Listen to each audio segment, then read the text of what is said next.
Salut YouTube, on se retrouve aujourd'hui comme prévu.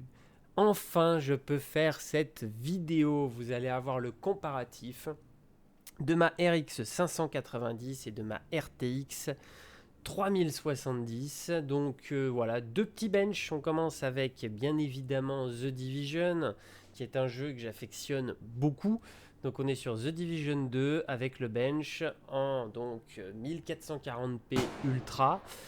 Comme vous pouvez le constater, alors là c'est en petit, vous verrez le résumé à la fin, on voit un peu mieux, mais comme vous pouvez le constater, effectivement, on fait du x2.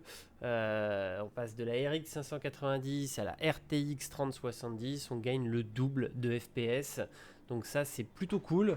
On a un vrai gain, on voit surtout un changement d'utilisation du processeur, c'est-à-dire que sur la RX 590, mon processeur ne servait strictement à rien, la carte graphique faisait tout le boulot, le processeur, lui, n'allait pas bosser. On le voit sur la RTX 3070, le pros bosse, la carte graphique bosse un tout petit peu moins que la RX 590, mais bosse quand même énormément.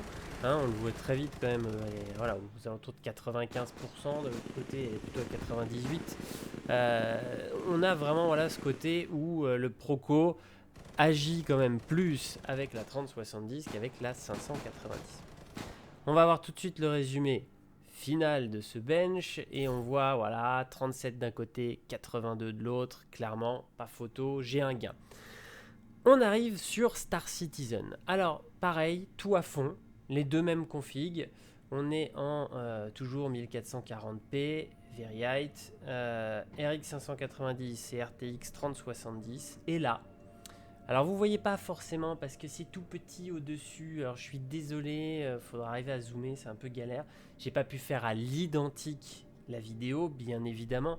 Mais en ayant moi maté les deux vidéos, je peux vous dire une chose, j'ai pas de gain. 1 ou 2 FPS, grand max. Et voire même à certains endroits, je suis en dessous avec la RTX 3070. Alors ça s'explique pour plusieurs choses. Sur la RX 590, le logiciel d'AMD, je l'avais pas mal optimisé à ma façon, c'est-à-dire que j'avais tout bloqué, c'était le jeu qui gérait à 100%. Sur la RTX 3070, j'ai fait en sorte que le jeu gère à peu près à 100%, mais il y a toujours des petites merdes chez Nvidia qui continuent à bosser et qui améliorent un tout petit peu le graphisme et qui peuvent faire que j'ai une légère perte. Alors, cette légère perte est dérisoire, hein, quoi qu'il arrive.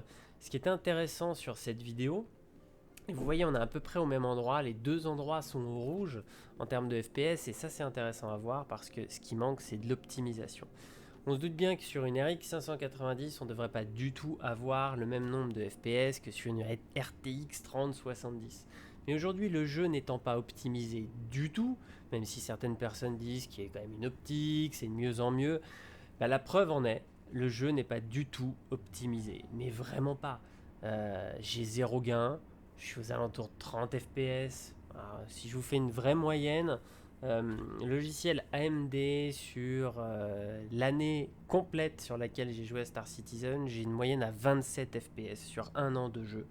Donc ça vous donne une idée un peu voilà, de la moyenne d'FPS que j'ai eu sur cette année de jeu. Avec la RTX, sur un premier test aujourd'hui, ouais, on est plutôt sur 30. Voilà. Mais bon, 3 FPS, voilà, c'est risible. C'est très très risible. Donc du coup, il n'y a pas de gain. Donc ne vous jetez pas sur des énormes cartes graphiques. Si vous espérez avoir un gain, ça ne sera pas le cas. Je vais vous quitter sur ces dernières images très drôles où mon personnage décède involontairement en essayant de sortir du tram de New Babbage. Je me suis juste gardé ça pour la fin parce qu'il fallait toujours une petite touche d'humour après ce bench. Mais voilà, c'était un bench quand même très intéressant. D'ailleurs là, voilà, dans le tube, on s'en rend compte. J'ai par contre un peu plus de FPS que dans le tube avec la RX 590.